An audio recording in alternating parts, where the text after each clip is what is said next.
Audace, c'est le premier podcast belge francophone dédié au wellness. Je suis Chloé Junico, mariée et maman de 2 enfants rapprochés. Curieuse et passionnée par le bien-être depuis toujours, j'ai créé ce podcast pour amplifier des voix, partager des récits authentiques et transmettre des clés concrètes. Ici, tu écoutes des conversations sans filtre avec des experts, des entrepreneurs et des invités qui nous aident à être alignés, outillés et bien informés. Pense à t'abonner et à partager l'épisode si tu veux soutenir le podcast. Je vous retrouve aujourd'hui dans un nouvel épisode dans lequel j'ai le plaisir d'accueillir Virginie Hollette. À la trentaine, elle a quitté le salariat pour se reconvertir en nutritionniste et vient d'ouvrir son cabinet à Bruxelles, à Uccle exactement, mais aussi à Liège, dans le cabinet de son papa, et également en visio. Avec Virginie, on parle de reconversion, de sa philosophie de l'alimentation et de tout ce que son parcours lui a appris. Elle partage son expérience personnelle, du prédiabète à 20 ans aux troubles alimentaires, mais aussi son approche actuelle basée sur une alimentation équilibrée, durable et anti-inflammatoire. On déconstruit ensemble pas mal de croyances. Le granola, entre guillemets, sain, pas toujours si healthy que ça, le fameux calorie in, calorie out, le café à jeun, le jeûne intermittent, mais aussi la place du sport et du mouvement au quotidien. On parle de sports tels que le pilates, la marche, le cardio et comment ajuster l'alimentation au sport. Côté mindset, on aborde la discipline, la gestion des objectifs financiers quand on se lance comme indépendante, le choix entre sécurité et liberté, l'importance de l'entourage et la définition toute simple et puissante de Virginie concernant le succès. Pour elle, c'est s'endormir sereinement et se réveiller contente. Ici sur le podcast et particulièrement dans cet épisode-ci, on mêle récit intime et expertise pour explorer le bien-être, la santé et l'équilibre de vie. Il me reste plus qu'à vous souhaiter la bienvenue dans Audace et une très bonne écoute. Bonjour Virginie. Hello. Merci de me recevoir aujourd'hui. On est chez toi pour donner un peu de contexte aux auditrices. On est chez toi. Franchement, c'est canon. Bienvenue. Plein centre de Bruxelles, c'est super beau. Pour les auditrices qui nous regardent sur YouTube, vous pouvez voir un petit peu une aperçu de la vue qu'on a. On est en hauteur, lumineux, c'est magnifique. Donc, merci beaucoup de me recevoir. Avec plaisir. Dommage, il fait pas beau, mais Ouais. allez. Ouais, la Belgique, hein, entre On a l'habitude. éclaircies et pluie, ouais, on est gâtés pour le moment. De ouf. Virginie, peux-tu, s'il te plaît, commencer par me dire qui tu es? Oui, donc en fait, je m'appelle Virginie, j'ai 31 ans et je suis reconvertie comme nutritionniste, justement. Je viens d'ouvrir mon cabinet pendant le mois de juillet. Je consulte ici aussi à Uccle, je consulte aussi à Liège parce que de base, je suis liégeoise, donc je consulte dans le cabinet de mon papa en Bourg et aussi par visio. Ça s'en va pas? T'as pas l'accent liégeois? Ah non? Ça dépend à qui on demande. Les Bruxellois vont dire que des fois oui, ça dépend des expressions. Aussi, à Paris, c'est cata. Quand je retourne à Paris, on me dit t'as un accent belge malade. Ouais, belge, oui, mais enfin, belge, oui. Comme... Oui, ça dépend un peu des c'est expressions. Un petit oufti de temps en temps se glisse dans 2-3 phrases. Dis, ton papa, il est dans le médical aussi? Oui. Tu consultes chez lui? Oui, en fait, j'ai une famille un peu de scientifiques. Quasi toute ma famille est scientifique et mon papa il est radiologue ostéo-articulaire et en fait il est spécialisé en tout ce qui est médecine sportive et il a un cabinet avec un de ses meilleurs copains qui est lui chirurgien orthopédique et du coup ils suivent un peu tout soit des grands sportifs soit des blessures autour du sport et tout ça et donc il a et l'hôpital et le cabinet. Il est toujours basé à Liège lui? Oui. Et pourquoi t'as quitté Liège pour la capitale? Alors, de base, c'est parce que j'ai voulu reprendre des études de communication ici. J'ai fait l'ECS. Ouais. Donc, j'ai quitté Liège pour faire l'ECS. J'ai fait l'ECS ici 2 ans. Et puis, en fait, après, je suis partie à Paris pour faire la dernière année de l'ECS, la 3e du bac, en fait, là-bas. J'ai fait mon master à Paris. Et puis, alors après, je suis restée à Paris pendant 3 ans pour travailler. Et là, je travaillais comme commerciale, donc rien à voir. Et puis, en fait, avec le Covid, j'ai eu envie de rentrer parce que je me sentais très étouffée avec la ville. J'avais un peu l'impression que j'avais fait le tour. C'était très chouette, mais il faisait chaud et je sais pas, avec le Covid, je me suis un peu sentie étouffée. Et donc, j'ai eu envie de revenir ici. Et donc là, ici, je suis revenue il y a 3 ans, peut-être 4 maintenant. Oui, 4. Ça va faire 4 ans ici en novembre que je suis rentrée. Et donc, j'ai travaillé chez Estée Lauder ici, toujours comme commerciale pendant 3 ans. Et puis alors maintenant, du coup, j'ai lancé mon cabinet. Parle-nous-en. C'est quoi cette reconversion? D'où ça vient? Et pourquoi la nutrition? Alors en fait, de base, c'est tout simple, c'est sorti d'une conversation avec ma grand-mère, pour être honnête, transparente 100%. En fait, j'avais envie de lancer mon projet, j'avais envie de travailler pour moi, j'avais envie d'être indépendante. Et j'avais un peu ce même mécanisme de me dire, OK, qu'est-ce que je peux faire? Qu'est-ce que je pourrais lancer comme business? J'avais pas envie de lancer un produit. je m'étais plutôt dit niveau service, qu'est-ce que je pourrais faire? J'avais envie d'avoir un côté beaucoup plus humain. Chez ST, j'étais très dans la négociation, je devais convaincre, je devais vendre. J'adorais. J'avais aussi le besoin du côté humain, parler avec des gens. Alors j'adorais travailler avec mes collègues. Encore maintenant, on est toujours super copines et tout, donc c'est trop chouette. Mais j'avais envie d'avoir un côté vraiment plus aider les gens. Mhm. Et en fait, j'étais là, qu'est-ce que je pourrais avoir comme idée et tout ça. Et en fait, il faut savoir que j'ai eu un prédiabète qui a été déclenché quand j'avais 20 ans. Ah ouais? Ouais. Et donc, j'ai pris 10 kilos en 3 mois. Ça a été catastrophique. Vous faites le calcul dans tous les sens. Une fille qui prend 10 kilos en 3 mois, c'est le pire truc de sa vie. Et en fait, ce qui s'est passé, c'est que je passe un peu tout le périple, mais j'ai eu d'abord, on m'a changé mon alimentation, premièrement, puis j'ai dû avoir des médicaments. Et puis alors après, j'ai développé des énormes troubles alimentaires parce que je me disais, la nourriture m'a rendue malade, donc je voulais plus rien manger. C'était vraiment très, très obsessionnel. Je mangeais vraiment plus rien. J'avais plus de cheveux, j'avais plus mes règles, j'avais plus rien. Et t'étais en sous-poids? Ouais. Par rapport à aujourd'hui, je crois que j'avais quasi 10 kilos en moins. Alors que t'es très mince aujourd'hui. Ouais. Bon, après, je suis beaucoup plus musclée aujourd'hui et c'est marrant parce que j'ai jamais été aussi lourde sur la balance. Or, je peux pas dire que morphologiquement parlant, je sois lourde, mais j'ai un IMC qui est tout à fait normal. Mais en poids, j'ai jamais été aussi lourde. Or, j'ai une masse musculaire qui est juste importante, quoi. Oui. Et donc, en fait, suite à ça, j'ai commencé à avoir un peu mes copines qui devenaient... En fait, j'ai ma meilleure copine qui m'a dit, genre, moi, quand je revenais en Belgique ici, elle m'a dit, je veux plus aller au restaurant avec toi. C'est juste hyper compliqué. Chaque fois, t'es là, je veux une salade, sans sauce, vinaigrette, ouais. sans truc. Elle me dit un saumon sans saumon. Elle me dit, je peux plus. Elle dit, c'est pas grave, mais reviens à la maison. Et du coup, on mange à la maison. Mais moi, je revenais à Bruxelles le week-end, je revenais de Paris. J'étais là, chaude de voir un peu des gens, quoi. Et donc là, ça a été un élément déclencheur qui était un petit peu intense parce que bizarrement, quand mes parents me voyaient et quand je revenais, qu'ils me disaient vraiment, t'es très mince et tout ça, j'étais hyper contente. C'était hyper bizarre parce que plus on me disait genre t'es mince, plus j'étais là genre trop bien. Donc c'était un peu bizarre. Et en fait, du coup, je sais pas expliquer. Puis Justine, elle me disait tes cheveux, t'as même plus de cheveux, c'est vrai qu'ils poussaient plus. Enfin, tous des petits trucs alors que je suis obsédée par les cheveux. Tous des petits trucs comme ça qui me disaient ok, il faut que je change. Ouais. Et donc en fait, est devenue une passion. J'ai commencé à me dire, ok, les aliments, et du coup, il faut que j'en mange. Ils sont bons pour moi. Qu'est-ce qu'ils peuvent m'apporter? Qu'est-ce que je peux manger? Comment je peux le manger? Quelle bonne quantité? Quel équilibre avoir pour justement que ça me convienne? Et donc, long story short, maintenant, on est genre 5 ans plus tard, ou même peut-être un peu plus, 5 ans plus tard, je vais dire, de cette période. J'ai plus aucun trouble alimentaire. Je mange de manière hyper équilibrée. J'ai une super bonne balance. Et c'est vrai que je mange hyper sainement.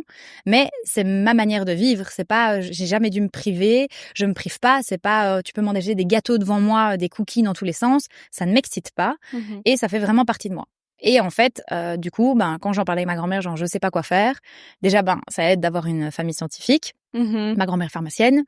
Et elle me disait, mais pourquoi juste tu ne fais pas des études de nutrition parce que c'est ce que tu aimes, t'es bonne là-dedans, tu donnes déjà plein de conseils. J'avais déjà donné plein de conseils à des amis autour de moi qui cherchaient un peu à rééquilibrer leur alimentation et tout ça. Donc en fait, ça s'est un peu fait naturellement.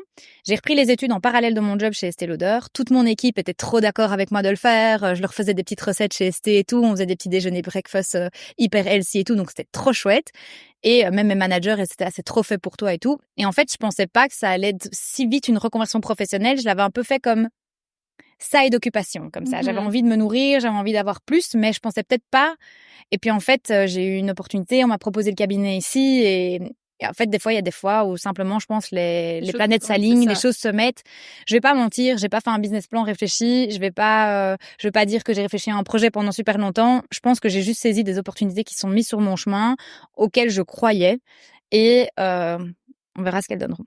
Et stressant de remettre ta démission et de dire ok, ciao, maintenant c'était une étape où c'était vraiment juste, tu le sentais un peu, un espèce de gut feeling et parce qu'il y a plein d'auditrices qui nous écoutent qui sont aussi dans ce cheminement de reconversion ou pas, mais c'est vrai que la sécurité financière. Oui, elle est importante. Alors, la sécurité financière, elle est importante. Moi, je suis quelqu'un de relativement raisonnable, je vais dire ça comme ça.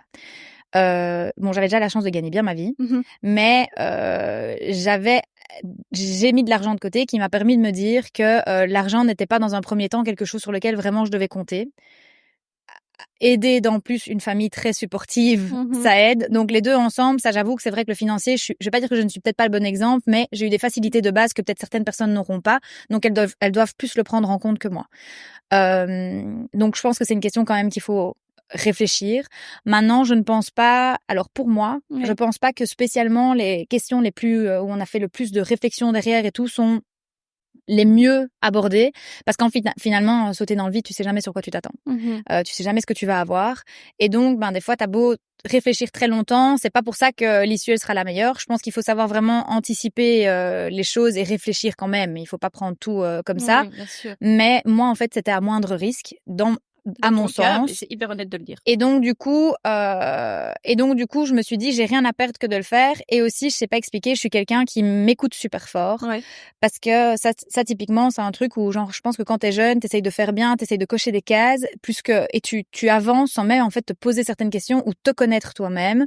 Moi aujourd'hui, j'ai 31 ans, je sais exactement ce que je veux. Ça fait un peu partie peut-être de mes défauts parce que je suis très carrée, très rigide sur certains points, surtout avec moi. Mais par contre, je sais exactement où je veux aller et en fait, c'est un peu un train, c'est linéaire, donc j'y vais.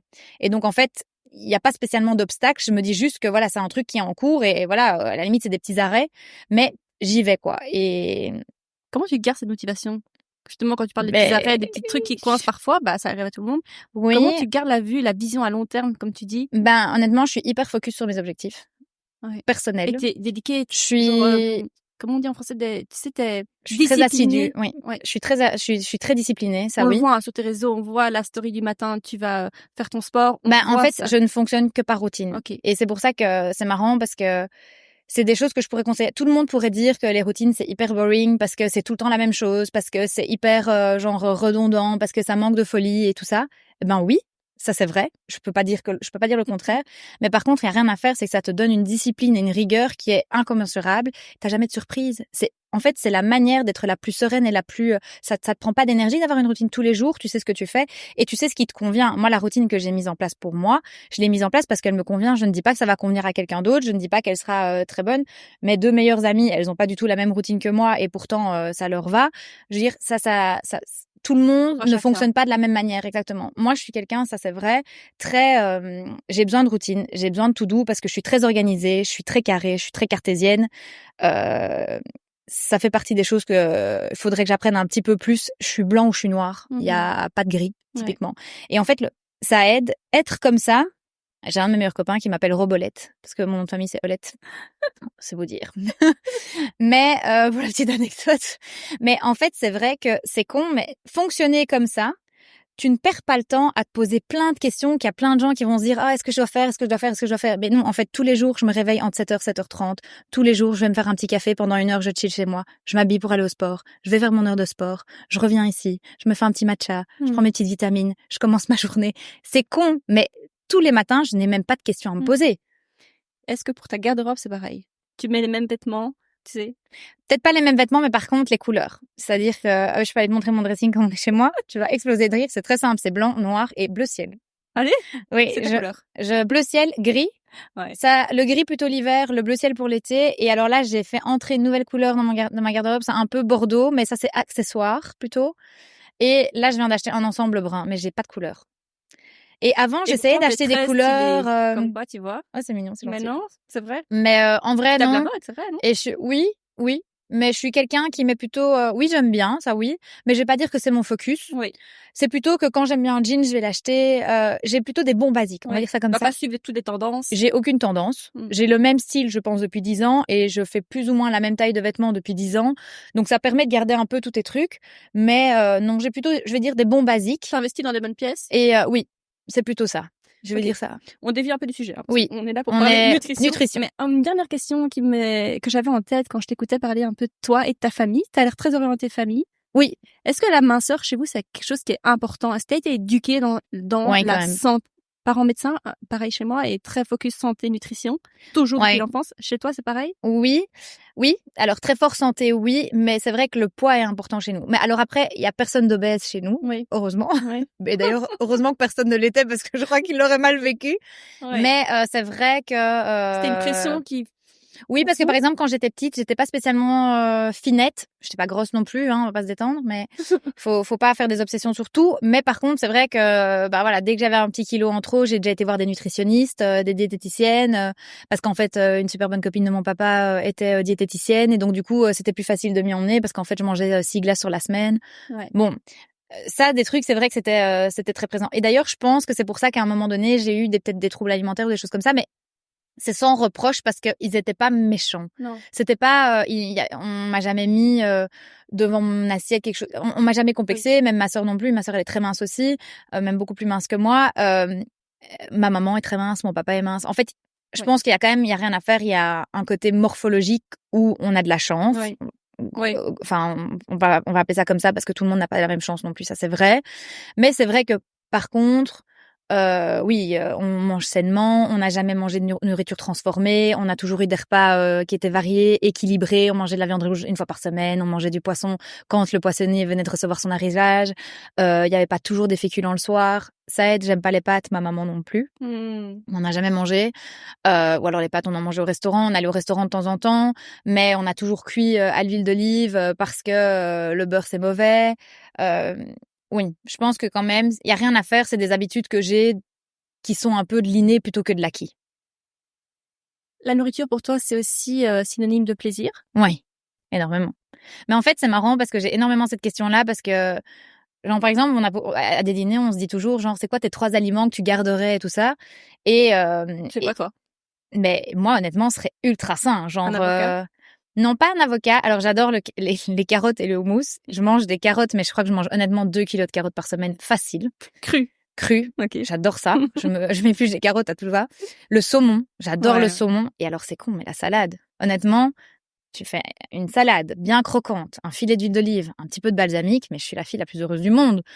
Et ça, par exemple, genre, mon excitation face à une salade, peu de gens peuvent le comprendre, mais genre vraiment, même mes meilleures copines, elles me jugent. Elles sont là, mais genre, le pire, c'est qu'on voit que t'es toute excitée. Donc, on peut rien faire pour toi, mais autant un gâteau au chocolat, un brownie. Tant j'aime bien un peu le banana bread et tout ça, mais je me lasse vite de ces trucs-là. Les açaïs, je déteste. En plus, c'est complètement une utopie. Oui, on va y de penser que venir, c'est sain. on va y venir. Exactement. Les produits qu'on pense qui sont sains, mais qui ne le sont pas. Mais non, c'est pas des trucs que j'ai envie de moi garder dans mon alimentation. Et vraiment, si je devais garder quelque chose, non, je crois saumon, salade et carottes. Si je pouvais le houmous en plus pour un petit dips.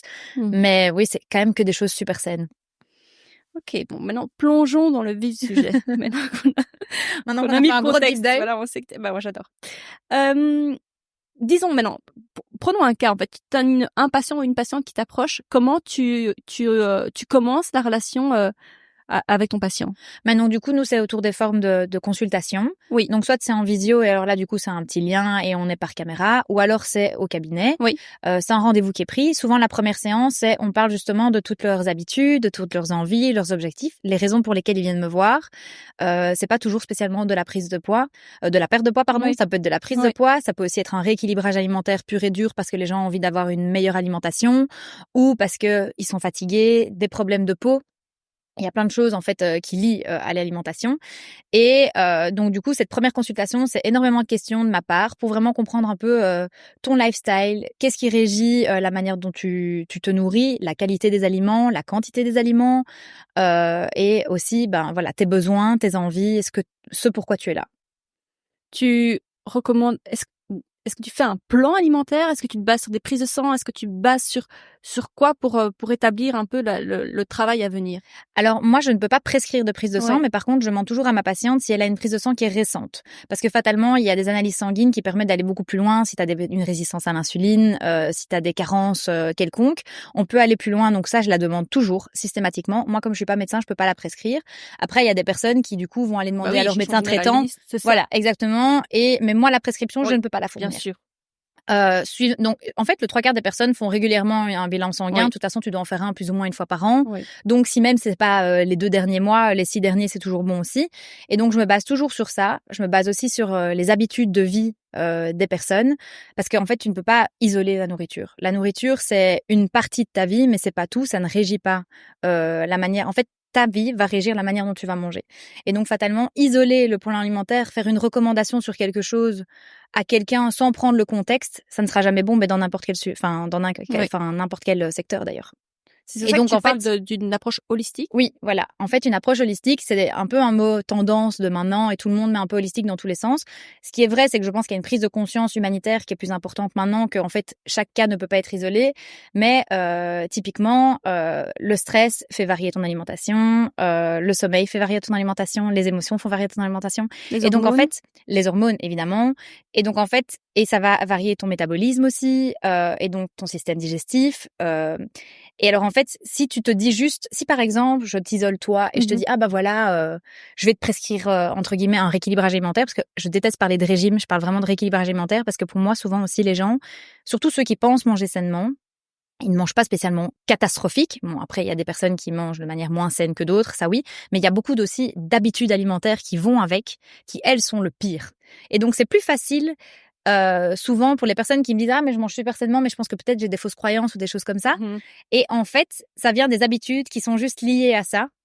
Et si tu corriges juste ces habitudes, ils peuvent garder leur alimentation. Et je trouve qu'un régime à proprement parler, c'est hyper, ça a une connotation hyper négative, ça a une signification un peu de frustration. T'es là, je fais un régime, t'es limite pas excité de manger. Or, manger, c'est justement un moment où tu dois te dire, c'est un moment qui est pour toi, c'est un me time. De la même manière que tu vas te faire un café avec une copine, tu vas aller faire ta séance de sport, tu vas aller balader dehors et regarder les arbres. Manger, c'est ton me time. Tu dois être en pleine conscience, ça doit prendre du temps parce que sinon ton cerveau, il n'emmagasine pas l'information que tu as mangée, donc tu n'as pas ce sentiment de satiété. Tu dois profiter de ton assiette et tu dois te préparer des plats qui t'excitent d'une manière ou d'une autre. Et c'est pas parce que c'est sain que c'est pas excitant, c'est pas vrai. C'est pas parce que c'est cuit dans le beurre que c'est meilleur que si tu avais mis un petit filet d'huile d'olive et que du contraire, par exemple, ton petit légume, ben oui, OK, quand on te parle d'un légume vapeur, un brocoli vapeur, c'est pas excitant. OK. Mais si tu te dis que ton petit brocoli vapeur, tu le fais vapeur, puis que tu te mets une bonne huile d'olive dessus pour avoir justement tout ce qui est bon comme matière grasse, que tu mets un petit peu des graines, du paprika fumé pour lui donner un petit goût, c'est plus du tout le même brocoli. Et donc lui, il devient plus intéressant. Et en fait, bah ça c'est facile de conseiller quelque chose je me perds dans mes sujets. Non, c'est facile de conseiller à quelqu'un, mais tu dois aussi prendre son rythme de vie parce que par exemple, typiquement, une infirmière qui fait les nuits, elle ne va pas manger de la même manière que moi qui faisais un travail de bureau. Ou typiquement une maman qui a des enfants ou même des jeunes enfants, elle n'a pas le même temps de préparation de ses plats ou aller faire ses courses de la même manière que quelqu'un qui va être célibataire et qui va penser à aller au Deleuze tous les jours en rentrant du boulot.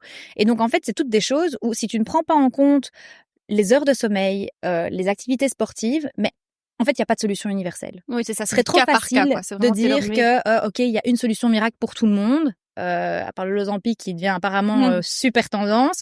Qu'est-ce que t'en penses d'ailleurs? Ça, je parle même pas de ça. Tellement je trouve que ça ne mérite même pas d'en parler, tellement je trouve ça catastrophique.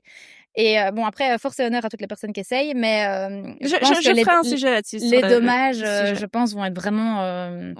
On n'a pas de recul, il n'y a rien à faire, on n'a pas de recul sur ça. Ozempic, tu peux expliquer c'est quoi pour les auditrices qui ne savent pas? Enfin, c'est des piqûres. C'est des piqûres, donc c'est un traitement qui est normalement attribué aux diabétiques qui sont insulino-indépendants et donc ils doivent réguler leur taux d'insuline dans leur sang, donc c'est tout ce qui est par rapport au sucre de manière globale. Et ça coupe la faim. Alors l'effet pour oui. Alors quand t'es juste malade, ça te soigne, c'est le principe d'un médicament. C'est le but. Mais ça a été dévié. C'est un traitement, mais ça a été dévié parce que du coup, ça réduit ta faim, ça réduit ton appétit et aussi en fait, il y a beaucoup de personnes qui ont beaucoup de nausées quand elles mangent. Donc en dehors du fait que t'as déjà pas beaucoup faim, quand tu manges comme ça, cet écœurement qui te vient, tu manges vraiment beaucoup moins. Donc fatalement, ça rétrécit ton estomac. Maintenant, il y a rien à faire. C'est que ce nouveau médicament à la mode qu'on utilise dans les régimes, on n'a pas de recul. On ne sait pas ce que ça donne. Les premières études qui en sortent sont vraiment catastrophiques. Même sur l'effet de la peau, il y a des personnes qui ont des trous dans la peau après. On verra ce que ça donne, mais en tout cas, moi, fatalement, c'est contre-productif de dire que je serais d'accord avec ce traitement, mais clairement, non, je surtout n'en qu'il y ai pas. a d'autres solutions. Je pense que ça. Voilà, exactement. Et ça a l'air d'être une solution facilité, mais c'est pas le cas. Oui, et en fait, il y a d'autres approches, comme tu dis, de repartir sur des bonnes bases.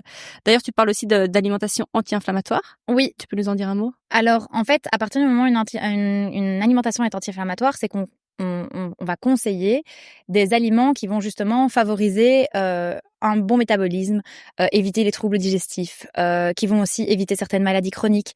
C'est de la prévention plus qu'autre chose. Donc après, ça peut éviter aussi certaines inflammations, mais c'est conseiller des aliments qui sont, eux, justement, non inflammatoires pour ton corps. De manière globale, c'est pas chinois, c'est tout ce qui est très peu transformé. Ce sont des aliments qui sont bruts, qui sont riches en oméga 3, avoir des bonnes protéines de bonne qualité, manger des fibres. Et ça permet en fait de garder aussi une bonne énergie, stabiliser ta glycémie, avoir un bon renforcement immunitaire, une bonne balance hormonale. En fait, tout ça est pris en compte dans tout ce qui est anti-inflammatoire. Mais en fait, tout ce qui est très inflammatoire, comme je disais, c'est tout ce qui est très transformé, le sucre. Trop salé. Aussi un petit peu, oui, le sel c'est mauvais évidemment. En fait, le tout, c'est que il faut comprendre que tout à l'excès est mauvais. Mais dans tout, quelqu'un qui fait trop de sport, c'est mauvais aussi. Quelqu'un qui n'en fait pas assez, c'est quelqu'un qui est sédentaire, c'est mauvais aussi. L'alimentation, c'est pareil. Quand c'est trop transformé, ce n'est pas bon. Quand c'est trop sucré, ça ne l'est pas. Quand c'est trop salé, ça ne l'est pas non plus. Et en fait, l'idéal, c'est d'avoir juste une bonne balance et une balance qui te convienne. On parlait de fausses croyances quand tu évoquais l'acai bowl, je pense. Oui. T'as d'autres aliments comme ça, on pense que c'est bon, comme le granola qui me vient en tête, ou des trucs comme ça, et en fait, c'est absolument pas le cas. T'en as beaucoup? Alors oui, il y en a beaucoup, mais en fait, c'est surtout que healthy ne veut pas dire. Alors peu calorique. J'aime pas dire peu calorique parce qu'en fait, les calories, il faut savoir que c'est représentatif pour un indice de ce que les calories vont représenter pour ton métabolisme. Mais chaque métabolisme ne brûle pas les calories de la même manière. Très juste. Donc déjà, je vais dire 50 grammes de cottage cheese pour toi, 50 grammes de cottage cheese pour moi. Ça représente la même calorie sur le paquet, mais toi et moi, on a déjà deux métabolismes qui sont différents. Il ne va pas être éliminé de la même manière. À côté de ça, 50 grammes de cottage cheese qui sont des bonnes protéines, il va y avoir un peu des bonnes matières grasses, qui est un produit qui est type lactose, versus 50 grammes de Haribo qui n'apporte rien ni à toi ni à moi à part une bombe de sucre. Les 50 calories ne seront pas du tout digérées par ton métabolisme de la même manière. Et chez toi et chez moi particulièrement sur l'insuline, mais tu vois, en fait, une calorie pour un produit n'est pas la même calorie que pour l'autre, et chez toi ne sera pas la même que chez moi. Donc en fait, moi j'aime pas parler de spécialement calorie in, calorie out. Tu en parles ou pas? J'en parle très peu. Non, J'en parle pas du tout moi, parce que justement, comme je viens de t'expliquer, on a des métabolismes qui sont différents, et c'est pas parce que tu manges 5 calories que tu dois aller faire 5 pas dans la rue pour les éliminer qu'elles vont être éliminées, parce que c'est faux. Si tu manges 5 calories de fibres et que t'as besoin de fibres, t'as besoin de glucides. Ça aussi, c'est une fausse croyance parce que les gens, ils sont là, ah oui, moi je fais un régime sans glucides, mais tu n'as pas d'énergie, etc. Comment est-ce que tu veux tenir ton énergie sur toute ta journée? Alors ok, tu renforces avec des protéines, mais manger trop de protéines, c'est pas spécialement bon non plus. Tu dois manger un régime protéiné adapté à ton effort physique et à ton muscle, parce que la protéine, c'est ce qui nourrit le muscle. Et alors en fait, il y a des gens qui ont des fausses croyances, et en fait simplement il faut que chacun trouve sa balance, celle qui convient. Alors c'est vrai qu'il y a des personnes qui ont tendance à plus grossir que d'autres. Il y a des personnes, c'est mieux qu'ils évitent les féculents le soir, parce que de toute façon on n'a pas spécialement besoin d'avoir les féculents le soir, ou des petites choses comme ça. Mais alors du coup pour moi ça devient plutôt des habitudes alimentaires. C'est pour ça que je parle d'habitudes alimentaires. Et pour moi c'est pour ça que je fonctionne plutôt avec un rééquilibrage alimentaire. C'est je pars de ta situation actuelle. C'est pour ça que je pose beaucoup de questions. Les personnes, quand elles viennent me voir, en fait pendant une semaine, je leur demande de remplir tout ce qu'elles ont mangé, tout ce qu'elles ont bu, les efforts physiques qu'elles ont faits.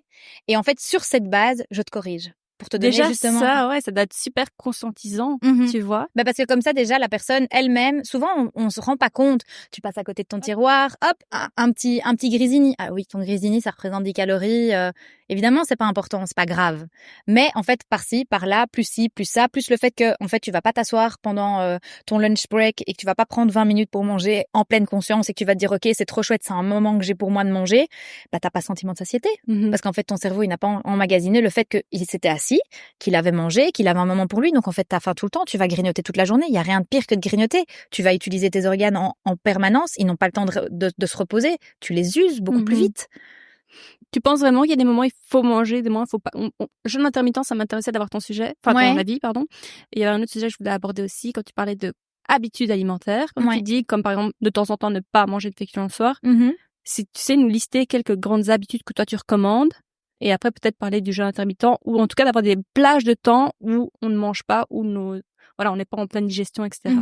C'est deux questions. Oui. D'abord, pour ce que je recommanderais de manière un peu basique sur l'alimentaire, qui pour moi est primordial, c'est bien s'hydrater. De l'eau. Il faut boire de l'eau. Les gens ne boivent pas assez d'eau en règle générale. Et en fait, ils ont même tout convaincu qu'ils boivent beaucoup d'eau. Et en fait, quand ils notent le nombre de verres, ils se rendent compte qu'ils sont tout juste à 1 litre. C'est 1,5 litre à 2 litres pour tout adulte. Je parle bien des adultes. Qu'il faut boire d'eau, et d'eau pure, pas de l'eau avec de la grenadine. Oui, à la limite, un petit jus de citron ne te fera jamais de mal.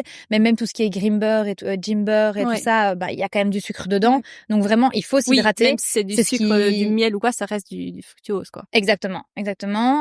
L'hydratation, c'est primordial. Aussi, de manger tout ce qui est aliments bruts.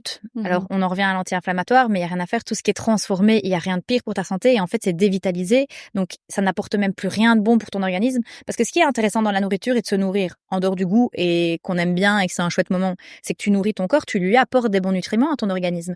Mais si tu prends des aliments qui sont ultra transformés ou des choses qui, en fait, ne sont plus bonnes pour ton organisme, mais ça ne sert même à rien de se nourrir. Donc, ça devient des calories vides. Typiquement, et donc en fait souvent par exemple tu me parlais de produits de régime ou de produits très allégés ou des choses comme ça, mais il y a rien à faire, c'est qu'un produit quand il est bon, par exemple prenons un yaourt. Oui. Un yaourt 0%. Voilà, 0%, un type Vitalinéa 0%. Ouais. En fait qu'est-ce qu'il y a? Il n'y a plus de matière grasse. Il y a très peu de protéines. En fait, je vais pas dire que c'est du vent, mais c'est du vent, ça ne te nourrit pas. Donc, tu ne peux pas avoir ce sentiment de satiété. Donc, qu'est-ce que tu vas faire? Tu vas remettre du granola. Donc, ton petit granola, alors il y en a qui sont plus sains que d'autres, mais c'est souvent très riche en sucre. Le 3/4 sont très riches en sucre. Il y a plus de 10 grammes de sucre au 100, c'est énorme, c'est une bombe de sucre. Et en plus, manger du sucre, parce qu'un granola, souvent un petit yaourt granola, c'est le premier repas que tu vas manger. Il y a rien de pire. Ton premier repas doit toujours être riche en matière grasse, riche en protéines et très très pauvre en sucre. Et donc, du coup, tu vas manger plus de granola qui va faire que, du coup, c'est très calorique. Et en fait, finalement, tu n'as aucune bonne énergie pour avoir un bon sentiment de satiété pour démarrer ta journée. Et donc ça aussi c'est typiquement des choses qui sont pas bonnes. Vaut mieux avoir un bon yaourt. Moi je recommande toujours d'avoir un skyr qui lui est riche en protéines, et on voit tout de suite la consistance quand tu fais une cuillère de skyr, limite elle colle toujours à ta cuillère. Par contre ton Vitalinéa, tu le renverses, c'est de l'eau. Ça ne peut pas te nourrir, ça n'apporte rien de bon à ton organisme. Les édulcorants? Alors les édulcorants, ça fait la même chose. En fait, l'édulcorant ou le sucre sur ton pic d'insuline, si tu regardes sur un graphique, tu ne distingues pas. Et d'ailleurs, les diabétiques, comme j'ai dû faire quand même attention, il n'y a pas de séparation entre sucre et faux sucre. L'information de sucre, en fait, sera la même pour ton corps. Alors, il va pas la stocker de la même manière, ça oui, mais ça reste du sucre, malheureusement. Et le sucre, il n'y a rien de plus mauvais, entre guillemets, pour la santé. Le jeûne intermittent? Alors, des périodes où on ne mange pas, on va dire. Oui, le jeûne intermittent, en fait, comme tous ces régimes un peu tendance qu'il peut y avoir, je dirais plutôt que ce sont des outils, mais ce sont pas des recettes universelles. Je pense que ça peut être intéressant quand tu dois redynamiser un métabolisme, en fait, ça peut être une approche qui est intéressante, mais encore une fois, ça dépend de la personne, ça dépend de ses besoins et ça dépend de comment elle est. Donc, comme je te disais, plutôt un outil à utiliser. Maintenant, sur un long terme, non. T'adaptes le plan alimentaire pour des femmes quand elles sont en période de règles ou pas? Non, ça pas encore. Non. Je sais que les hormones varient énormément, mais typiquement, je le vois sur la balance parce que fatalement, tu fais de la rétention d'eau souvent. En fait, ta masse hydrique n'est pas la même et c'est souvent juste avant ta période ou juste après. Donc ça, je le vois sur la balance. Mais par contre, non, moi, je fais pas de distinction parce que comme je suis les gens plus ou moins à 3-4 semaines d'intervalle, il y a toujours une période de cycle dedans. Mais ça, j'avoue que moi, pas encore. J'ai pas de spécialisation. C'est une question parce que souvent quand on a nos règles, tu vois, on a la fringale et des trucs comme ça. Alors on se dit tous les efforts sont peut-être gâchés parce que t'as plus faim à ce moment-là, mais c'est vrai que ça se lisse, j'imagine. Oui. En fait, moi je pars du principe, et ça je le dis toujours dans mes rééquilibrages alimentaires, que tu peux pas faire 100% nickel tout le temps. C'est pas vrai. Même moi qui ai honnêtement une très très bonne hygiène de vie, il y a plein de fois où je vais au restaurant, il y a plein de fois où je vais commencer au restaurant, que j'ai faim, je vais manger mon petit morceau de pain, il y a plein de fois où je vais boire un verre de vin de trop, évidemment, tout le monde est humain. Je pars du principe que dans la vie, il faut avoir une bonne balance. 80-20%. Typiquement. Et alors en fait, 80% du temps tu manges nickel, 20% c'est un anniversaire. Tu vas au restaurant, tu vas chez une copine, tu vas pas commencer à dire à tes amis merci de me faire un plan alimentaire pour moi. Donc évidemment, il faut garder une vie sociale, c'est hyper important. Mais voilà, tu travailles très près sur la semaine d'après, la semaine d'après, tu seras peut-être à 90, et puis celle d'après 100%, et puis peut-être que celle d'après ça sera 50-50 parce que tu as eu 3 anniversaires, c'est pas grave. Il faut surtout pas développer des tocs ou des troubles alimentaires par rapport à ça et être en obsession. Il faut justement se dire que en fait, ton équilibre alimentaire, c'est un équilibre personnel et tu dois le voir sur un très long terme parce que tu veux le garder. C'est pas un objectif. Ah oui, il peut y avoir des objectifs court terme. T'as un mariage et t'as envie de rentrer dans ta robe, je l'entends.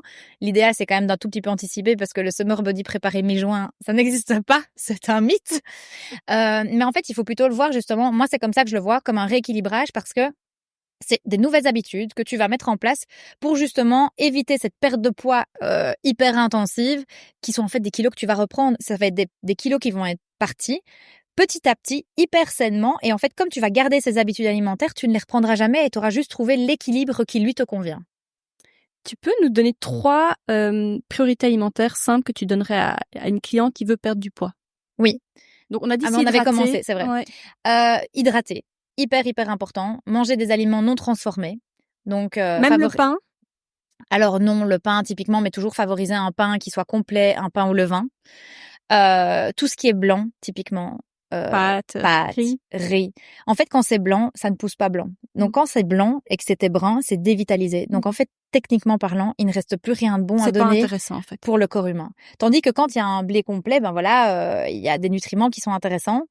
Quand c'est dévitalisé, il n'a plus rien à apporter. C'est ce qu'on appelle des calories vides, typiquement. Et donc, je dirais toujours des aliments qui soient bruts et favoriser la qualité versus la quantité. Une bonne protéine, une bonne fibre, dans le but d'avoir ces... Oui. Parce que par exemple, une soupe Knorr, oui. ça a beau des légumes, Ouais, c'est ultra transformé. Je suis même pas sûre que ce soit des légumes. Voilà, et de manger des protéines à chaque repas. Ouais. Pour et la un satiété, autre tips que je dirais, oui, pour la satiété, pour l'énergie, pour nourrir ton muscle. Et un autre tips que je dirais, c'est le premier petit déjeuner. Le déjeuner, en fait, peu importe ton premier repas de la journée, il est hyper important qu'il soit riche en matières grasses, en protéines et très pauvre en sucre. Un exemple? Alors, typiquement, tu te fais des œufs brouillés avec un demi-avocat et un petit toast au levain, de pain au levain, avec une petite tisane, un café, peu importe. Tu recommandes de couper ces repas en donc 3 repas principaux, on va dire, plus de collations? Ou Oui. On oublie tout ça? Alors, en fait, moi, ça dépend. Je m'adapte vraiment à la personne. Okay. Mais de manière globale, je vais dire que tu as le droit de manger 5 fois sur ta journée. 3 entre guillemets. Virginie fait des guillemets, mais on les voit pas. Oui. En fait, ce que je veux dire par là, c'est que il ne faut pas changer ton habitude alimentaire. Donc, les collations, donc du 10h ou du 16h, c'est plutôt des habitudes que tu as. Soit souvent, si tu as un métier, par exemple, où tu travailles derrière un bureau, souvent tu regardes l'heure, tu t'ennuies, donc en fait, t'as faim. Oui, tu snacks. Si par exemple, typiquement, tu es en mouvement toute la journée, on va pas se mentir, tu penses même pas à manger, donc du coup, tu n'as pas faim.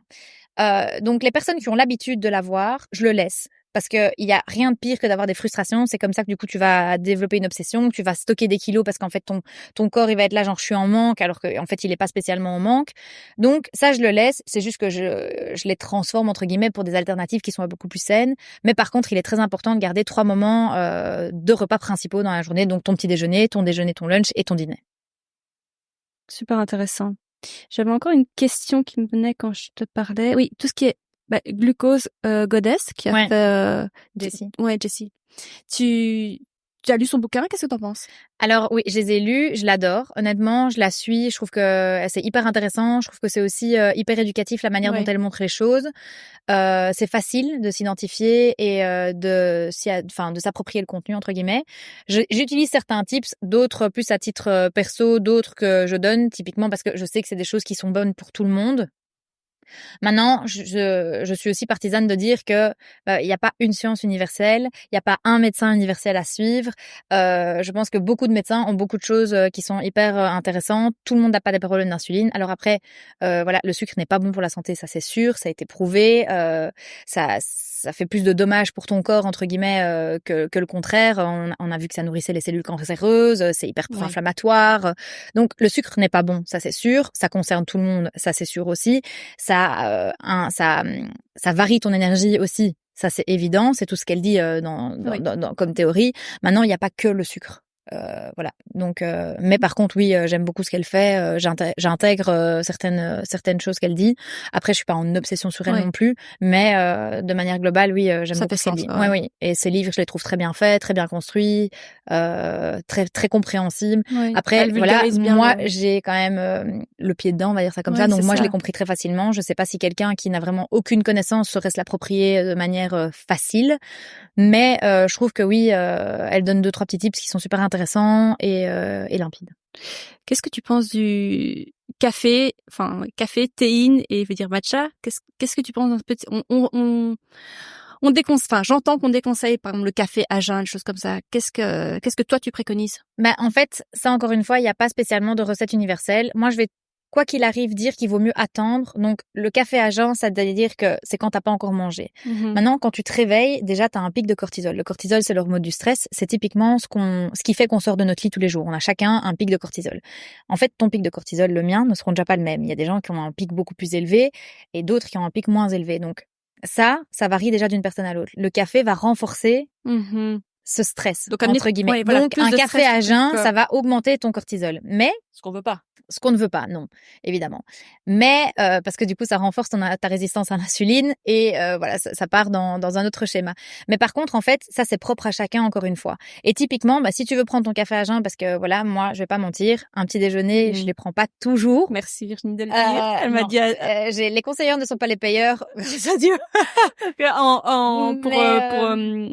pour faire le son, enfin le test son avant l'enregistrement de l'épisode, je demande toujours à mes invités qu'est-ce qu'ils mangent le matin. C'est la question que je demande à tout le monde. Mais ici, ça m'intéressait particulièrement pour toi, évidemment. Elle me dit, mais je dois avouer que je mange pas tous les matins. Non, pas tous les matins, ça c'est vrai. Par manque de temps ou parce que t'as pas faim? Moi, parce que j'écoute ma faim et en fait, il y a des fois où j'ai vraiment faim. Mon mari, par exemple, mon mari, il mange blindé le soir et du coup, le matin, c'est vrai qu'il a pas faim. C'est vrai? Ouais. Moi, c'est l'opposé. Je mange peu le soir, mais beaucoup le matin. Alors, moi, j'essaye de manger moins le soir et le matin, je m'écoute, on va dire ça comme ça. Ouais. Mais par contre, j'ai déjà remarqué, plus je mange le soir, plus j'ai faim le matin. Ah, ok. Ouais. Donc en fait, c'est plutôt que je vais dire que je m'écoute et il y a des fois où j'ai toujours, quoi qu'il arrive, un petit déjeuner qui est très sain du coup, parce que ça sera souvent des œufs, en tout cas des protéines, des choses comme ça. Mais c'est vrai que je vais pas dire que j'en prends tous les jours parce que c'est pas vrai. Mais c'est surtout qu'en fait, j'écoute ma faim. Il y a des jours où j'ai faim et donc du coup je vais manger. Il y a des jours où j'ai vraiment pas faim et je me dis c'est pas grave, j'irai prendre mon lunch plus tôt. Et par rapport au café, alors et donc voilà, par rapport au café, c'est plutôt que moi, comme habitude, tous les matins, je prends mon café, mais je sais que j'ai pas de problème avec le café. Je pense que j'ai pas fait de prise de sang spécifique par rapport à ça. Donc encore une fois, c'est juste que j'écoute mon corps et je sais que j'ai pas de problème gastrique, j'ai pas de reflux alimentaire, j'ai pas d'acidité dans le ventre, je fais pas d'ulcère. Donc je sais que en tout cas, ça me convient de prendre mon café à jeun le matin. Maintenant, je le prends pas à jeun, c'est-à-dire que je me réveille, j'ai une petite routine le matin et puis alors après je vais me préparer mon café et donc en fait, j'aurais déjà bu trois verres d'eau entre-temps. Il aura fait 50 minutes entre le moment de mon réveil et ce moment-là. Donc, du coup, ça aussi, ça aide au fait que mon cortisol n'est pas sur son pic de gloire, mais on est dans une phase un peu plus stabilisée. Donc, pour le café à jeun, je dirais plutôt que c'est évidemment pas préconisé parce que c'est pas spécialement bon pour toutes les raisons que je viens de citer. Mais si tu connais ton corps, que tu as l'habitude d'avoir ton café le matin directement, si ça te convient, si t'as pas de problème gastrique, si tu n'as pas de trouble de digestion, si tu ne fais pas d'ulcère, c'est peut-être que ça te convient aussi. Et je pense que il est important de s'écouter et de faire ce qui est bon pour soi. Et je peux pas savoir mieux que la personne qui est en face de moi ce qui se passe en elle, quoi. Et le matcha, la théine? Alors, la théine, du coup, c'est beaucoup plus léger. Donc, fatalement, ça, oui, il y a pas de souci, entre guillemets. En fait, l'effet sur ton cortisol est moindre. Donc fatalement, oui, ça, il y a pas de souci. Et puis souvent un matcha c'est toujours accompagné de lait. D'ailleurs, on va parler du lait. Je voulais ton avis par rapport à tout ce qu'on entend sur les laits et les boissons végétales. Voilà. Avant un transit paresseux, il y a des choses que tu recommandes? Boire beaucoup d'eau. Graines de lin, huile d'olive, tout ça, c'est des choses que tu... Ça oui, mais en fait, à partir du moment où en fait, ce qu'il y a, c'est que les graines de lin et l'huile d'olive, c'est parce que c'est des bonnes matières grasses. Et donc, en fait, quand tu manges tes bonnes matières grasses que tu manges, des fibres. Souvent, les gens qui ont un problème de transit, c'est manque de fibres, manque de matières grasses. Bonne matière grasse. Un steak au beurre, ça n'est pas du tout le même effet qu'un petit haricot vapeur avec un filet d'huile d'olive, j'entends. Mais donc, un problème de transit, c'est souvent un problème de fibres, manque de fibres. Trop peu de matière grasse. Moi, à l'époque, je ne mangeais même plus une cuillère d'huile d'olive, donc autant vous dire que mon transit était à l'arrêt. Et typiquement, il y a aussi un syndrome du côlon plus long, on appelle ça comme ça. Et donc, typiquement, il faut boire beaucoup plus d'eau parce qu'en fait, comme ton intestin et ton côlon sont plus longs, il y a plus de chemin à faire. Et donc, du coup, il vaut mieux bien s'hydrater. Mais oui, pour un meilleur transit, s'hydrater surtout. Pas spécialement augmenter la dose de café, ni faire une cigarette et un café, non. Boire de l'eau, manger des fibres. Tu fumes pas, j'imagine. Tu fumes pas, non? J'ai même jamais essayé. Moi non plus, non, pareil. Les fruits, parce que moi je donne pas mal de fruits à mes enfants comme collation, parce que tu sais, comme collation, on fait des petits gâteaux sans sucre, etc., avec la compote, etc., mais quand même. Qu'est-ce que tu penses des fruits? Les fruits, c'est quand même du fructose. Oui, c'est ça. C'est du bon sucre, de manière globale. Il faut pas en manger trop non plus, mais c'est important quand même de manger des fruits. Et surtout aux enfants, il faut donner de tout aux enfants. Ouais. Il faut pas, mais même l'adulte doit manger des fruits. Il y a des bonnes choses, il y a des bonnes énergies, des bonnes vitamines dans les fruits. Moi, personnellement, j'aime pas spécialement les fruits, mais par contre, il faut en donner, spécialement aux enfants, parce qu'en fait, toutes les allergies alimentaires qu'on peut développer quand on est adulte, c'est typiquement quand on ne les a pas digérées ou appris à les digérer quand on était petit. Okay. Et donc, en fait, typiquement, comme ton intestin ou ton système digestif ne connaît pas l'aliment, tu as une allergie. C'est pour ça que quand souvent, par exemple, ma sœur, elle a une petite qui a 2 ans, la pédiatre, elle lui avait fait tout un plan. Il faut intégrer ces aliments-là, il faut donner de tout parce que comme ça, tu n'as pas d'allergie alimentaire. Alors après, il y a des choses qui sont beaucoup plus allergènes, style oléagineux, style kiwi, style banane, fraise et tout ça. Ou ça, tu peux les développer en plus, même si tu les as eu quand tu étais petit. Mais il est important que toi, pour tes enfants, tu donnes un petit peu de tout. Et les fruits y compris, parce qu'ils ont énormément de bonnes vitamines. C'est pas parce que c'est un fruit et que ça représente du sucre. Alors, il y a des fruits qui sont plus riches en sucre que d'autres.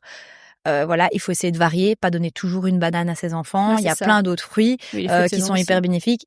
Voilà, j'allais dire justement, favoriser les fruits qui sont de saison.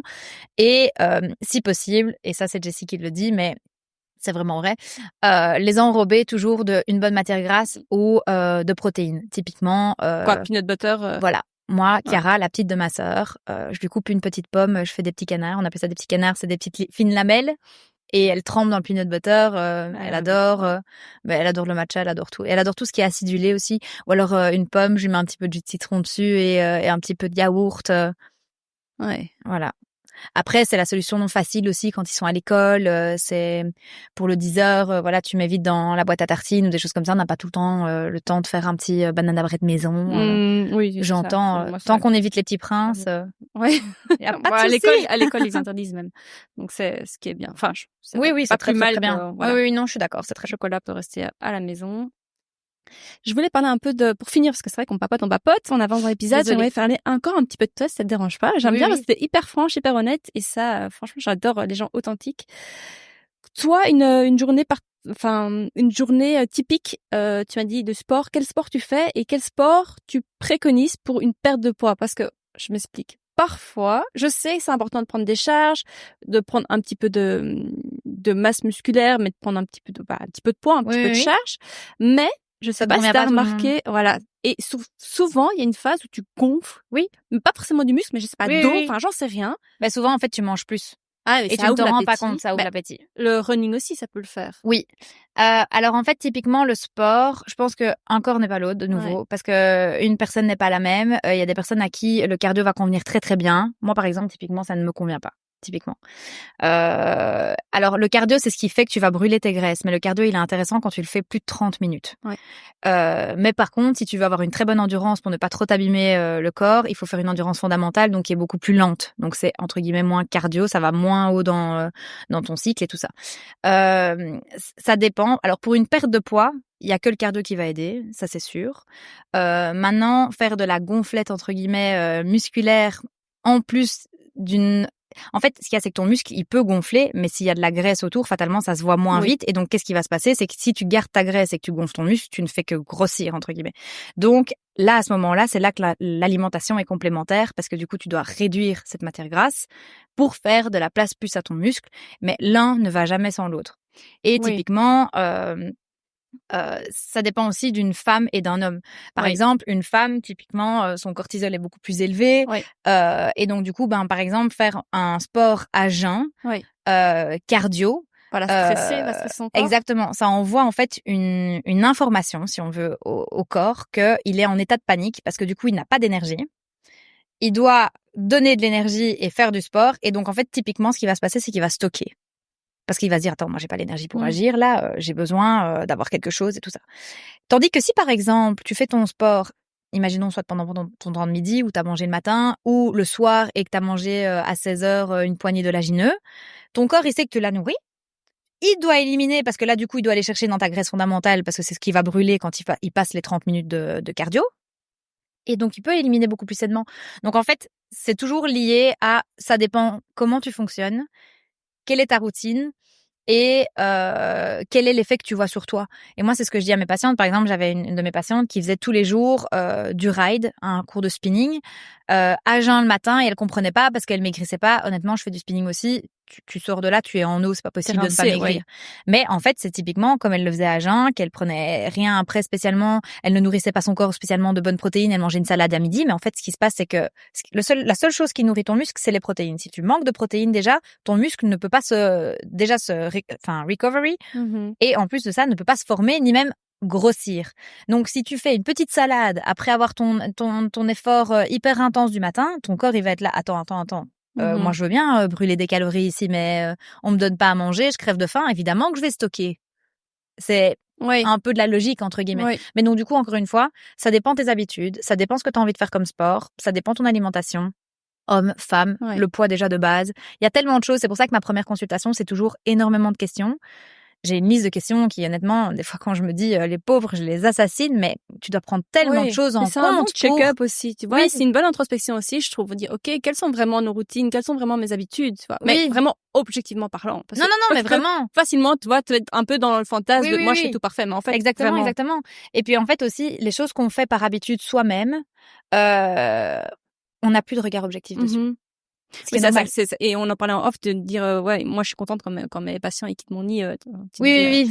parce que mon job is done. Mais, Oui. mais en fait, moi, ouais, mais c'est vrai que j'aime bien avoir une personne ressource, avoir un mentor, avoir quelqu'un pour qui te tourner. Et c'est aussi le rôle que tu peux jouer pour quelqu'un dans une habitude alimentaire Ouais, globale. Je veux dire. exactement. Même lifestyle, tu vois. Parce que toi, en tant que sportive aussi, tu sais les contraintes qu'une personne se mettant en sport a, tu vois, par exemple là. Évidemment. Toi, tu fais quoi comme sport à part le Alors spinning? moi, je suis membre chez Animaux. Ouais. Donc ça, c'est plutôt spinning. Et Ah non, il y a du non, Pilates alors en fait, aussi. Animaux, c'est C'est maintenant le ils top. ont ouvert à À Cinquantenaire. Bruxelles, franchement, c'est le top, hein, Animaux. Oui, c'est top. Déjà, en fait, c'est un concept. Ouais, c'est génial. Où il y a vraiment toutes les formules qui peuvent être adaptées à toutes les personnes. Il y a du Pilates, il y a du yoga, il y a du ride, il y a du train. Train, c'est des hits. Il y a du spinning. Spinning, c'est ride, mais du crossfit. Mhm. Et ils viennent d'ouvrir à Cinquantenaire une énorme salle avec du coup tout ce qui est gymnastique libre. Oh, chouette. Ça, moi, je fais pas personnellement. Mais par contre, moi, ce que j'adore, c'est que justement, c'est des concepts de classe. Donc, c'est des cours, donc c'est motivant. Tu réserves ta séance, tu sais que ça l'est. Enfin, tu sais que tu vas y aller. Tu as ton prof qui est un petit peu ton prof préféré ou t'essayes des nouveaux profs, des nouveaux concepts. Mhm. En fait, c'est cool parce que ça te permet d'essayer des choses que peut-être typiquement t'aurais pas essayé. Moi, je fais énormément de pilates. En fait, c'est marrant parce que ma routine, elle varie beaucoup. Quand j'ai commencé Animaux, je faisais que des trains. Ok. J'étais à train. Au début, j'en faisais un par semaine, puis deux Train, par c'est semaine. spinning. Non, train, c'est des hits. Hit. Donc, c'est tu Qu'est-ce que tu penses alternes. du hit d'ailleurs? Parce que ça, c'est typiquement, C'est tu très, très alternes bon pour... cardio et charge. Et Ah oui, ça, oui. typiquement aussi, Mais ça c'est peut très ouvrir bon. l'appétit et Ça, potentiellement alors, faire c'est très gonfler. bon, mais en fait, c'est comme toujours, Ouais. tu dois le faire de manière raisonnable par rapport à ce qui te convient. Ouais, c'est Donc, ça. déjà, un homme, une femme, c'est pas la même chose. Moi, je sais que typiquement, je peux faire 3 trains par semaine, ça ne change rien. Si j'en Ok. fais plus que 3 trains, ça devient beaucoup. Et par contre, tous mes profs peuvent en témoigner, je prends les plus petits poids possibles. Mais vraiment les plus petits poids. Autant ils sont, genre, Ennick et Loïc viennent derrière moi, genre, vas-y, prends des plus gros poids et tout. Je suis là, non, ça fait grossir les cuisses. Mhm. Je suis en obsession de grossir les Et cuisses. c'est hyper superficiel, mais c'est vrai. Mais moi, pareil, honnêtement, moi, je je fais trouve- l'aérox, et je prends aussi les plus petits poids. Oui, oui, Si je peux oui. ne pas faire de charge, je prends pas de charge. Mais je suis Exactement. désolée parce qu'après, tu sens dans ton jeans. Alors, on paraît superficiel, mais Ah non, mais moi je fais pas du sport pour grossir, ça c'est... Non, j'ai C'est une ossature déprimant. qui est longéline, elle va rester comme ça, c'est sûr et certain. et donc Mais dans c'est ces pour ça cas-là, que du coup qu'est-ce le que tu Pilates, recommandes? Voilà, Pilates, le top. Pilates, depuis Sur que j'ai mat commencé le Pilates, ou je fais sur les deux. réformeur, ouais. Je fais les deux. En fait, je pense que pour faire des bons mouvements réformeurs, tu dois aller sur le mat parce qu'il y a que ton corps. Je pense qu'il faut avoir des très bons profs qui viennent te corriger, qui prennent le temps de te remettre. Bien sûr. Alors, c'est vrai que des fois, c'est pas toujours évident de corriger 30 élèves à la fois si on est 30 sur une classe. Maintenant, tu as tes habitudes, tu apprends à te repositionner. Moi, j'ai pris 2-3 cours privés pour me recorriger sur des exercices et donc maintenant, je sais. Ça peut paraître un peu narcissique, mais j'essaye de me mettre à côté des miroirs parce que comme ça, en fait, typiquement, je peux vite regarder si je suis bien mise. Quand tu fais ta planche, tu sais pas si t'es pas trop devant, pas trop derrière, si ton dos il est bien droit. Tu regardes à droite, t'as vite compris. Et donc ça aide. Moi, je fais énormément de pilates. Je dirais que je fais 5 pilates par semaine. Et puis alors après, avant, je faisais beaucoup de ride, je faisais aussi beaucoup de train. Et alors maintenant, je fais que du pilates quasi et 1 fois par semaine ou 2 fois par semaine, plus cardio. Et donc là, je fais un ride, un train, 2 rides. Ça dépend les profs. Je regarde souvent en fonction des profs, j'avoue. Course à pied? Non, je déteste. Et alors là, c'est hyper drôle parce que j'en ai fait énormément. Et alors là, ça a vraiment... Alors, j'avais T'en commencé... avais fait énormément pour maigrir? Non. Non, c'était pas cette période-là où... En fait, j'ai commencé la course à pied avec mon ex-copain à Paris. Et parce que lui, en fait, allait courir et donc je trouvais ça très sympa qu'on aille courir ensemble. Et donc, du coup, on allait courir. Et donc, je courais beaucoup avec lui et il courait doucement pour moi. On allait dans le Bois de Boulogne, c'est génial. Et puis alors après, je me suis remise à la course à pied ici. Et je me suis fait le syndrome des essuie-glaces parce qu'en fait, j'ai commencé à vouloir courir plus, voilà, pour suivre quelqu'un aussi. Enfin bref, je sais pas, je m'étais dit c'est trop cool de courir, donc je vais courir. Là, j'ai eu le syndrome des essuie-glaces, j'ai dû me faire infiltrer, donc là finalement, tu peux plus courir du tout. Et là, j'aime encore bien la course à pied. Je pouvais plus courir du tout. J'ai fait une pause pendant 2 ans. J'ai plus jamais fait limite de sport. Un peu les 2 années de Covid là. Et puis alors après, finalement, être sportive, c'est quand même en moi. Mes parents m'ont toujours fait faire des activités sportives. J'avais tennis, natation, danse, équitation, enfin un petit peu de tout. Et j'ai plutôt repris avec les clubs de running parce que du coup c'était devenu très tendance. Il y en a eu 1, puis 2, puis 3 et puis en fait à un moment donné c'était on se fait un lunch, mais viens on va faire un run et donc c'était social. Oui. Et donc du coup j'ai été courir 1 fois, 2 fois, j'ai préparé les 20 kilomètres pour les faire de Bruxelles parce que tout Bruxellois doit faire les 20 kilomètres à partir du moment où t'es un peu sportif. Je me suis préparée pour. Et en fait, c'est marrant parce que c'est une de mes meilleures copines qui m'a fait la remarque. Donc, chaque fois que j'allais courir, je lui disais, oh non, je dois aller courir. Et elle me disait, mais c'est marrant, genre, autant tu vas chez Animaux tous les jours, genre, en souriant, autant aller courir, c'est chaque fois, alors, je suis contente après. Ça, c'est vrai. Mais courir, et en fait, j'ai un jour où je me suis dit, mais en fait, t'aimes pas courir. Enfin, arrête de t'obstiner à vouloir courir parce que c'est sympa, parce que c'est tendance, parce que c'est stylé, parce que tout ce que tu veux, toutes les mauvaises raisons du monde. Je n'aime pas courir. Il m'a fallu des années pour le dire. Maintenant, je ne courrai plus. C'est hors de question. Proposez-moi tout ce qu'on veut, mais en tout cas, pas de courir. Je fais des grandes marches. J'adore aller me balader avec une marche un peu sportive. Mais la marche, c'est sous-côté. C'est sous-côté. Ah, mais c'est le meilleur sport pour le corps. Ouais. Pour toutes les articulations. Pour la perte de poids aussi, hein. Ah, mais oui. Parce que évidemment, t'as pour pas la lymphe, ce truc de ta circulation.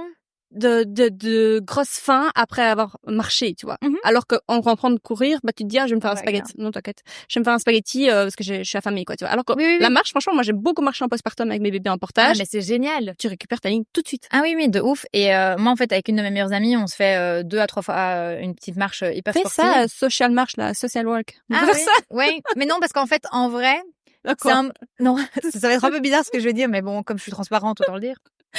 C'est un moment qu'on a pour couper de notre journée. Et c'est con, mais quand t'es dans ton day-to-day, que tu fréquentes beaucoup de gens, t'es très sociable, c'est un peu un moment où t'es avec la nature, t'es à 2. Si on commence à faire des marches à 40, c'est fatigant.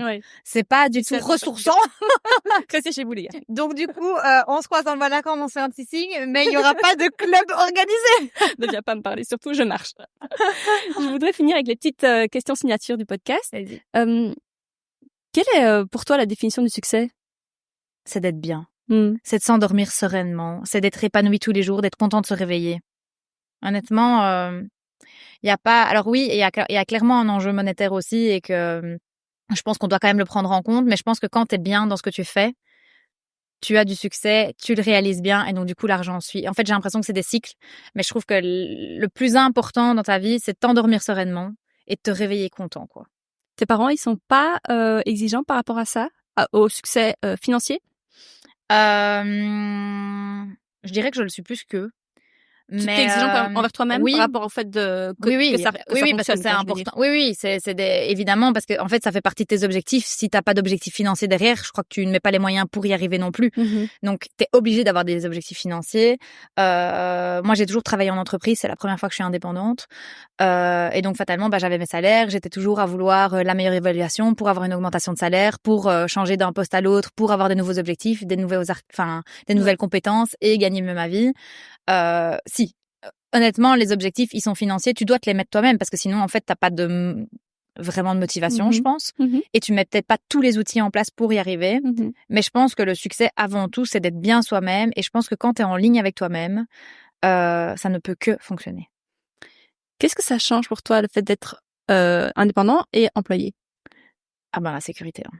Ça, autant je suis... Je pensais que t'allais me dire la liberté d'horaire, la flexibilité d'horaire. Oui, alors j'allais dire c'est les deux, mais autant, en fait c'est 50-50 dans le sens où pour moi c'est la sécurité dans le sens où, je vais pas mentir, être employé c'est une sécurité qui est inestimable.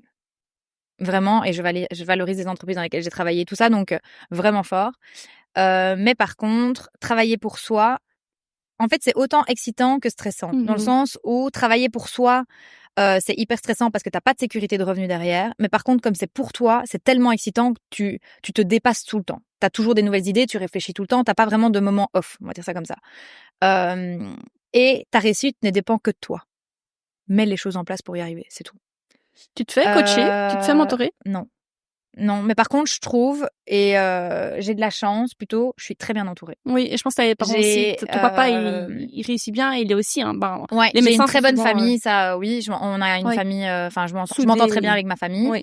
J'ai des très bons amis. Oui. J'ai de la chance. Qui sont eux-mêmes entrepreneurs? Oui, j'en ai plein qui sont entrepreneurs, j'en ai d'autres qui sont salariés, j'ai un peu les deux. Mais je dois dire que moi, mes amis prennent beaucoup de place dans ma vie. Enfin, ils prennent beaucoup de place, je leur donne beaucoup de place aussi. Et je me suis hyper bien entourée, je suis hyper soutenue, je débriefe beaucoup et alors y a rien à faire, il y a plusieurs têtes que dans une seule. Tu parles de tes problèmes, de tes difficultés? Pas personnel, professionnel oui. Oui. Mmh. Personnel, non. Très peu. Mmh. Très peu. J'ai du mal. Je suis pas quelqu'un qui arrive à me livrer facilement, et en plus de ça, parce que je pars du principe qu'il y a personne qui me connaît mieux que moi-même, Mmh. et en fait les réponses elles sont en toi. Il faut juste que tu prennes le temps. En fait, c'est très violent pour les personnes qui se posent des questions de se poser soi-même et d'être face à sa réflexion. Mais une fois que tu as pris ce pli de se dire que la réponse elle est en toi et que tu te poses pour savoir ce qui est le bon pour toi, j'ai souvent mes réponses. Après, tu as besoin d'avoir un peu l'avis de certaines personnes et tout, donc fatalement oui, je vais pas dire que je suis dans ma petite grotte et que je ne confie rien sur ma vie, ça c'est pas vrai, mais quand même très peu. Enfin, je suis quand même Oui, t'es relativement pudique. pudique. Même sur Voilà. les réseaux, je trouve que t'es pudique. Ouais. Par contre, professionnel, j'ai aucun problème. J'ai un stress, j'ai quelque chose qui me tracasse, j'ai une question que j'ai pas eue, ou justement des trucs trop excitants. Ça, par contre, je vais dire que j'ai un peu moins de filtre. Mmh. Ça, j'ai Bien. aucun problème. J'ai vraiment une syndication hyper forte sur les deux. Un petit bonheur pour soi au quotidien. Mes amis. Mmh. Les dîners qu'on fait entre amis, j'aime bien recevoir. J'avoue que cette année, j'ai beaucoup moins reçu que les autres années, mais voilà, ça a été une année plus compliquée, on va dire ça comme ça. Mais sinon, oui, mes amis, franchement, j'ai de la chance d'être hyper fort entourée, et d'avoir des gens qui te soutiennent et qui te posent des questions et qui pensent aussi. Et j'ai plein de copines qui m'envoient genre, oh putain, j'ai pensé à ça. C'est pas On retire le putain. punaise. J'ai pensé à ça pour toi, ou même ça me fait trop rire quand mes copines elles m'appellent Virginie Nutri, j'explose de rire, ça me fait trop rire, c'est devenu mon surnom alors que ce truc est sorti de nulle part. Virginie Nutri, c'est ton petit compte ton Instagram. petit compte Instagram. Voilà. Très chouette à les suivre. Oui. Team matcha ou team café? 50-50. Je peux pas vivre ni sans l'un ni sans l'autre. Ah, les laits, on n'a pas abordé la question des laits. Je voulais Non. ton sujet, ton avis sur ça. Ben alors Sujet-là. moi le lait, Lait ou typiquement boisson végétale. ouais. Alors il faut qu'il soit juste pauvre en sucre, parce que en fait les boissons végétales sont souvent très riches en Ça, sucre. c'est aussi un faux ami. Hein. Une fois que c'est barista version, donc pour que ça mousse, c'est souvent très très riche en sucre. Donc fatalement c'est pas bon, et il vaut mieux prendre un lait de vache qui soit avec des bonnes matières grasses et pauvre en sucre du coup que ça. Mais de toute façon, de manière globale, l'adulte n'est plus fait pour digérer du lait constamment. Il y a plus personne qui prend un verre de lait comme ça. Donc quand c'est un petit peu dans un café à gauche à droite, ou un petit peu je sais pas pour un dessert ou quoi, mais c'est clair qu'il vaut mieux, mais comme tout, favoriser tout ce qui est sans sucre. Et donc, tu prends ton café simple, sans lait? Moi, sans sucre, sans lait. Des fois, je me fais un petit cappuccino, mais c'est rare. Et je prends toujours les laits rudes qui, eux, sont excellents. J'adore le goût et en même dans les valeurs nutritives. Rude, c'est une marque? Rude, ouais. Ouais, C'est des packaging assez sympas avec des bouches un peu fun, comme ça, ils les ont chez Seven. Ok, Très je sympa. regarderai. Et sinon, dans les magasins bio, on les trouve. Ouais. Ok, je regarderai. Et sinon, matcha coco, toujours. C'est le meilleur? Ou alors matcha avoine, mais avoine... Lait de coco. Voilà, lait de coco, toujours. Ok. Un mantra qui te guide? Un mantra qui me guide, je dirais step by step. Je pense qu'il faut être hyper patient avec soi-même, parce que en fait, tu ne gravis pas une montagne en arrivant au sommet directement, qu'il faut passer par plein de choses, et ça fait partie de la réflexion. Qui ose gagne. Tu n'as jamais rien sans rien, malheureusement. L'application dont tu ne peux pas te passer? Mon agenda. La businesswoman. WhatsApp. Non, alors franchement, honnêtement, non. Alors WhatsApp, pas du tout. Alors là, et même Instagram, honnêtement, pas du tout. Alors là, je m'en fous complètement. À la limite WhatsApp pour rester en contact avec mes copines et tout, mais je dirais mon agenda parce que je suis quelqu'un de très très organisé. Très procédurière, donc fatalement ça va avec le fait qu'un agenda c'est très réconfortant, sinon je dirais l'application Animaux, parce que en vrai j'organise souvent mes journées en fonction de mes cours de sport. C'est normal, c'est bien, c'est ta priorité. L'avantage de l'indépendance, c'est que tu peux te permettre ce genre de choses. Bah oui, tout à fait. Donc voilà. T'utilises pas Notion ou des trucs comme ça? Pas d'app de tracking de projet? Non, même calendar, quoi. Enfin, agenda. J'ai mon agenda, et puis alors après, moi, je suis très à l'aise avec Excel, parce que j'ai toujours travaillé beaucoup sur Excel. Donc, je fais des Excel dans tous les sens. Mais sinon, non, simplement, j'ai une petite to-do dans Notes. Dans les Notes Apple. Tout bêtement, je suis mes trucs. Okay. Mais ça, j'avoue que je suis quelqu'un d'assez organisé, donc c'est plus facile. J'ai pas spécialement besoin d'aide.